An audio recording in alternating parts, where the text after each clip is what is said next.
जदि आहुरी सफल होता पूर्णांग होता जदि आज जो मान को निमंत्रित करा जायछि समस्ते जदि आज उपस्थित थांते।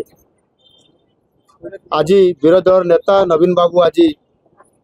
आसी पारे ना संध्या बड़े कार्यक्रम रे बाबूंकर जयंती सरकारी स्तर में आज पालन करुछंती। सरकार आरंभ पूर्ण भाव में घोषणा कला परे ये कार्यक्रम को न आसवा ये निश्चित भाव में जो मैंने विजु बाबू जन्म जयंती को डाकिला परे शर्त निर्विशेष समस्ते भल पाती विजु बाबू को एणु एभरी समय एभरी कथा कहवा एवं कई जन जदि दुर्बृत्त कौन से कारण जदि प्रतिमूर्ति को जदि विजु बाबूंकर भांगी देवे ता कथा को लेकर आज दिन में गोटे दलीय कार्यालय राजनीति करवा ये ठीक है नहीं एवं जी ये मूर्ति को भांगिले तांको अरेस्ट करा गला नहीं बोलिकरी कहवा जो माने ये मूर्ति भांगी चंती से माने आज जेल भितर अछंती ये कथा को आमे आज दिन में कहबार एत आवश्यकता थिला जे अरेस्ट करा गला नहीं से माने आज जेल भितर अछंती 3 जण मु निर्देश देइथिली जे जी भी विजु बाबू प्रतिमूर्ति भांगी चंती से पाताल रे थिले पुलिस आज तांको अरेस्ट करिक जेल भितर रखी सारी छंती। यार राजनीति करिवार एथिरे आवश्यकता नथिला जहाँ भी हो आज विजु बाबूंकर से जो अधूरा स्वप्न आज अधूरा स्वप्न को गत सरकार पूरण करिवे बोली ओडिशा सरकार रे दायित्व नहींकरी 24 वर्ष समय नहीं किंतु आज विजु बाबूंकर अधूरा स्वप्न गाँ को काम माँ को सम्मान महिला सशक्तिकरण और राजनीति रे आज आम सरकार आसला पर राजनीति नुह ए वास्तवता आज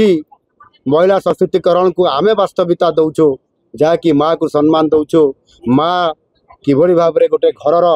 अर्थनीति को कंट्रोल करे अर्थनीति को आगक नापी संकल्प निए आज आमे सुभद्रा योजना माध्यम आज 1 कोटी महिला को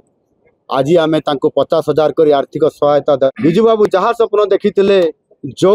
संकल्प ने काम आरंभ करते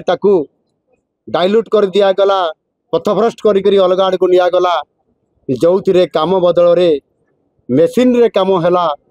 एवं गाँव लोकटे श्रमिकटे काम पाइला नहीं पोखरी खोड़ा हम तो मेसीन रे रास्ता हम तो मेसीन रे गत सरकार ताकू करुले आ गाँ को काम बोली स्लोगान दौले। आज आम सरकार आसला परे आज विकसित गाँ विकसित ओडिशा ये योजना आज कार्यक्रम आम सरकार आसला परे आरंभ होती। प्रकृत में विजु बाबूंकर जो स्वप्न थिला गाँ को काम आज आम काम जोगाऊचु से गाँव रे जो काम हम तार निष्पत्ति ग्राम सभा हम गाँव लोक मैंने ने 5 वर्ष रे 10,000 कोटी टंका गाँव विकास गाँव रे काम खर्च हम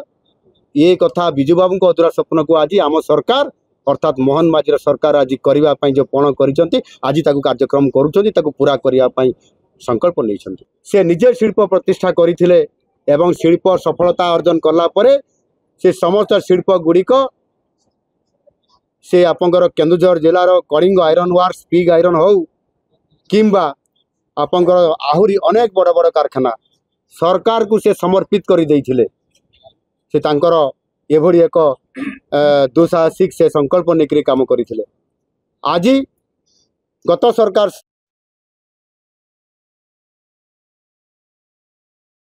चलई पारिले नाही से पिग आयरन कारखाना टू आरंभ करी ओटीएम टू आरंभ करी विभिन्न चीनी सुगार मिल ठू आरंभ कर विभिन्न प्रकार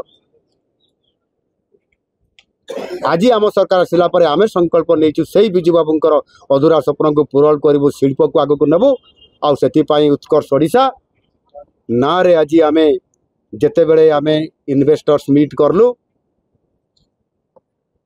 विदेशरू एवं देशरू राज्यरू जिते बड़े इन्वेस्ट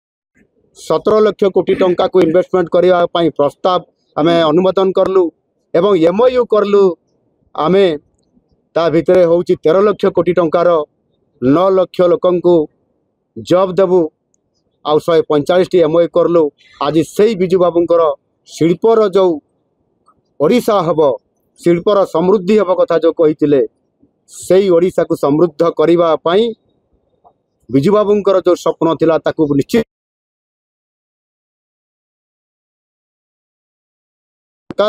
ताकू पूरण करेंगे आमे निरंतर भाव में आमे एक करी आज ओडिशा को भारत वर्ष रे अर्थनैतिक दृष्टिकोण एवं यहाँ ओडियार अस्मिता को भारत वर्ष रे